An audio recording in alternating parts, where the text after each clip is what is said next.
Pagbasa mula sa aklat ng Levitiko, sinabi ng Panginoon kay Moises, "Sabihin mo sa buong kapulungan ng Israel, magpakabanal kayo sapagkat akong Panginoon ay banal. Huwag kayong magnanakaw, manlilinlang o magsisinungaling. Huwag din kayong manunumpa sa aking pangalan nang walang katotohanan, pagkat iyon ay paglapastangan sa ngalan ko. Ako ang Panginoon. Huwag ninyong dadayain o pagnanakawan ang inyong kapwa. Huwag ninyong ipagpapaliban ang pagbabayad sa inyong pinapagtrabaho. Huwag ninyong aapihin ang mga bingi at lalagyan ng katitisuran ang daraanan ng mga bulag. Matakot kayo sa Diyos. Ako ang Panginoon. Huwag kayong hahatol ng walang katarungan upang pagbigyan ng mahirap o suyuin ang mayayaman. Huwag ninyong ipamamalita ang kasiraang puri ng inyong kapwa, ni sasaksi laban sa inyong kapwa upang ipahamak lamang siya. Ako ang Panginoon. Huwag kang magtatanim ng galit sa iyong kapwa. Sa halip, pangangaralan mo siya. Sa gayon, hindi ka magkakasala dahil sa kanya. Huwag kang maghihiganti o magtatanim ng galit sa iyong mga kasamahan. Ibigin mo ang iyong kapwa gaya ng iyong sarili. Ako ang Panginoon." Ang salita ng Diyos.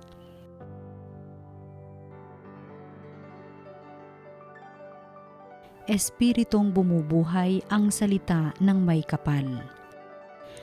Ang batas ng Panginoon ay batas na walang kulang. Ito'y utos na ang dulot sa tao ay bagong buhay. Yaong kanyang mga batas ay mapagtitiwalaan, nagbibigay ng talino sa pahat ang kaisipan. Espiritong bumubuhay ang salita ng may kapal. Ang tuntuning ibinigay ng poon ay wastong utos. Liligaya ang sinuman kapag ito ang sinunod.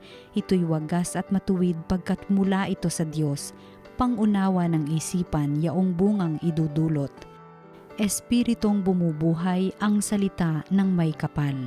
Yaong paggalang sa poon ay marapat at mabuti, isang banal na tungkulin na iiral na parati, pati mga hatol niya'y matuwid na kahatulan, kung siya ang humatol ang pasya ay pantay-pantay. Espiritong bumubuhay ang salita ng may kapal. Naway itong salita ko at ang aking kaisipan sa iyo ay makalugod, Panginoon ko't kanlungan, o ikaw na kublihan kong ang dulot ay kaligtasan. Espiritong bumubuhay ang salita ng may kapal. Ang mabuting balita ng Panginoon ayon kay San Mateo. Noong panahong iyon, sinabi ni Jesus sa kanyang mga alagad, "Darating ang anak ng tao bilang hari, kasama ang lahat ng anghel, at luluklok sa kanyang maringal na trono. Sa panahong iyon, matitipon sa harapan niya ang lahat ng tao. Sila'y pagbubukod-bukurin niya, tulad ng ginagawa ng pastol sa mga tupa at mga kambing. Ilalagay niya sa kanyang kanan ang mga tupa at sa kaliwa ang mga kambing, at sasabihin ng hari sa mga nasa kanan, 'Hali kayo, mga pinagpala ng aking ama, pumasok na kayo at manirahan sa kahariang inihanda para sa inyo mula pa ng likhain ang sanlibutan. Sapagkat ako'y nagutom at inyong pinakain, nauhaw at inyong pinainom. Ako'y isang dayuhan at inyong pinatuloy. Ako'y walang maisuot at inyong pinaramtan, nagkasakit at inyong dinalaw. Ako'y nabilanggo at inyong pinuntahan." Sasagot ang mga matuwid, "Panginoon, kailan po namin kayo nakitang nagutom at aming pinakain, o nauhaw at aming pinainom? Kailan po kayo naging dayuhan at aming pinatuloy, o kaya'y walang maisuot at aming pinaramtan? At kailan po namin kayo nakitang may sakit o nasa bilangguan at aming dinalaw?" Sasabihin ng hari, "Sinasabi ko sa inyo, nang gawin ninyo ito sa pinakahamak sa mga kapatid kong ito ay sa akin ninyo ginawa." At sasabihin naman niya sa mga nasa kaliwa, "Lumayo kayo sa akin, mga sinumpa. Kayo'y pasaapoy na di mamamatay, na inihanda para sa dyablo at sa kanyang mga kampon, sapagkat ako'y nagutom at hindi ninyo pinakain, nauhaw at hindi ninyo pinainom. Ako'y naging isang dayuhan at hindi ninyo pinatuloy. Ako'y nawala ng maisuot at hindi ninyo pinaramtan. Ako'y may sakit at nasa bilangguan at hindi ninyo dinalaw. at sasagot din sila, Panginoon, kailan po namin kayo nakitang nagutom, nauhaw, naging dayuhan, na wala ng maisuot, may sakit o nasa bilangguan, at hindi namin kayo pinaglingkuran. At sasabihin sa kanila ng hari, sinasabi ko sa inyo, nang pagkaitan ninyo ng tulong ang pinakahamak sa mga ito, ako ang inyong pinagkaitan. Itataboy ang mga ito sa kaparusahang walang hanggan, ngunit ang mga matuwid ay tatanggap ng buhay na walang hanggan. Ang mabuting balita ng Panginoon. Pinupuri ka namin, Panginoong Hesukristo.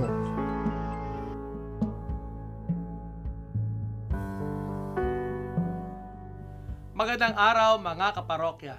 Pumasok na po tayo sa Lenten season at sa simula ng bagong linggong ito, tara, magnilay po tayo sa salita ng Diyos, salita ng buhay, kasama po ko, Father Kevin Crisostomo ng Diocese of Parañaque.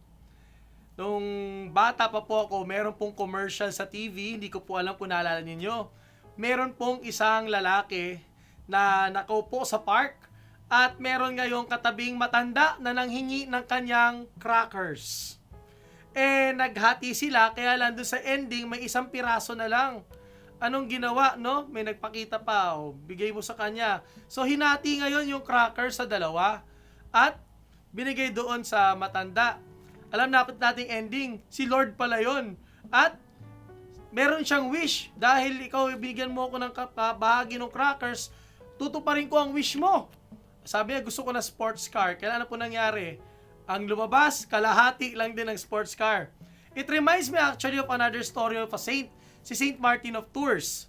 Alam natin yun, kwento nung ito yung santo dun sa Taal, Batangas, yung pinakamalaking simbahan. Si Saint Martin of Tours daw po, minsan daw po sa winter, habang siya ay pauwi, may nakita siyang matanda na nilalamig. Kaya nung ginawa niya, yung sa kanyang cloak, hinati niya sa dalawa, binigay niya ngayon dun sa matanda. At sa kanyang panaginip, nakita si Jesus, kalahati lang yung damit. At doon niya na-realize na yung ginawa ko pala sa aking kapwa, ginawa ko rin kay Jesus. Magandang pagnilayan natin to, no? Will you give Christ just your half? Kalahati lang ba ang ibibigay mo kay Jesus? Bakit di natin kaya bigay ang buo kay Jesus? At kaya ba natin makita si Jesus dito sa mga tao na humihingi ng tulong sa atin? Ang ating gospel reading mahaba at narinig natin dito yung image ng final judgment. Pero hindi tayo magpo-focus sa final judgment, mga kapatid. Dahil Lenten season po ngayon, mag-focus po tayo sa tinuturo nito, ang tinatawag nating corporal works of mercy. At sa ating pagninilay, 3 letter D, madaling tandaan. Unang letter D is disguise. Sabi po, makita dapat natin si Jesus na madalas ay nakadisguise sa mga tao sa ating paligid. Katulad ng kwento sa commercial, katulad ng kay Saint Martin of Tours, si Jesus yan na nakadisguise. Kaya ba nating makita? Makikita lang po natin ito if we have the eyes of faith. At mga kapatid, magandang tignan ang ating kapwa na nangangailangan bilang si Jesus. Siguro, sasabihin natin, Father, kasi ang daming budol ngayon, ang daming manloloko ngayon. Oo naman, pero maging mapagkilatis din tayo at siguro ay maging aware tayo na paano nga kung si Jesus itong nangangailangan na kumakatok sa aking puso. Katulad ng nangyari sa ating gospel reading, kung saan sinabi ni Jesus yung kwento noong final judgment, kung saan matapos hatiin ang sheep at ang goat, ang tanong lang naman no ako'y nagugutom, pinakain mo ba ako? No ako'y nauuhaw, pinainom mo ba ako? No ako'y walang damit, ako ba'y iyong dinamitan? No ako'y naghihirap, ako ba'y iyong dinalaw? Kaya ba nating makita si Jesus na nakadisguise sa ating kapwa? Pangalawang letter D is decide. Ang hamon sa atin ay magkaroon ng desisyon na gumawa ng kabutihan, lalong-lalo na po ngayong panahon ng Kwaresma. Sabi ko nga pong focus natin is the corporal works of mercy. It would be good in these 40 days of the Lenten season to do at least one corporal work of mercy a day. At hindi na po natin kailangan pumunta sa mga malalayong lugar, sa mga bundok, sa mga organisasyon. Aba, minsan po ang corporal works of mercy pwede natin gawin sa ating tahanan. Nakamusta na ba natin ang ating kasambahay? Nabibigyan pa ba natin ng pansin yung mga miyembro ng pamilya natin? Nagiging extra loving po ba tayo sa ating mga kasama sa pang-araw-araw? We decide to do something good every day, not just during the Lenten season, but every day of our lives. Pangatlo at panghuling letter D is direct. Punta tayo ngayon sa imahe ng sheep at goat. Sa dinami-dami ng animals, bakit sheep at goat? Alam naman po natin na malaking pagkakaiba. Ang sheep wala pong sungay. Kung may sungay, paloob. Ang goat po talagang sungay, patulis. Ang sheep po, meek, tahimik, mabait. Pero ang mga goat po medyo restless at wild. Ang sheep po marunong sumunod. Ang goat po medyo pasaway. Kaya hinihiwalay po yan sa gabi, no, dito sa ating image. Ito po ay ginagawa talaga sa mga lugar na mayroong sheep at goat. Kasi nga, yung sheep kailangan protektahan dahil they cannot defend themselves while the goat can do what they want. Pero alam nyo mga kapatid, ito maganda pag nilayan natin. Ang sheep at goat ay present sa puso natin. At ang sheep at goat, higit sa lahat, itong sheep, kailangang gabayan. Ang goat, kailangang akayin. In the same sense, baka may goat pa po sa ating paligid na pwede nating gabayan para maging sheep. Para magkaroon ng pagbabago ng puso. At itong Lenten season po, napakagandang oras at panahon na i-direct natin ang bawat isa patungo sa kalooban ng Diyos. Lahat tayo may sheep at goat sa ugali. Pero pwede itong hubugin sa pamagitan ng ating sacrifices, sa ating fasting, sa ating prayer, sa ating almsgiving. Disguise, decide, direct. Ang panahon ng Kwaresma ay panahon upang makita si Jesus sa ating kapwa na madalas nakadisguise. Mag-decide, maggumawa ng kabutihan. Hindi kailangan lumayo, baka nandyan lang sa ating harapan. At higit sa lahat, i-direct ang puso natin na minsan ugaling goat para ito'y maging ugaling sheep at tayo ay mapabilang sa kaharian ng Diyos. Let me pray for you and pray over you. Panginoon Kristo, nagpapasalamat po kami sa panahon ng Kwaresma. Salamat din po, Panginoon, sa imaheng pinakita niyo sa amin.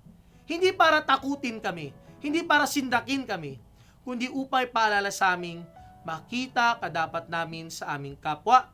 At higit sa lahat, ang aming mga kabutihan ay dapat naming gawin, higit sa lahat sa mga taong malapit at malapit sa amin. Bless you kaming lahat, Lord, sa aming Lenten journey. Nanawa po itong aming Lenten days na aming i-spend, magkaroon po ng pagbabagong puso. Hindi man maging malinis na sheep agad, pero magsumikap na maging mabuti sa pamagitan ng panahon ng Kwaresma. Hindi na ito sa ni Kristo, kasama ng Espiritu Santo, magpasawalang hanggan. Amen. Maraming salamat po sa ipag-isa sa ating pagninilay, salita ng Diyos, salita ng buhay. Shout out po sa lahat ng mga namamanata na ngayong Lenten season. Mag-iingat po tayo palagi at higit sa lahat po, no, wag lang sana yung ritual, kundi magkaroon din ng puso yung ating gagawin para po sa ating panahon ng Kwaresma para masalubong natin ang muling pagkabuhay ni Jesus. Like us and follow us in our social media platforms, TV Maria Philippines. Watch, like, share, and inspire. God bless, and we'll see you soon.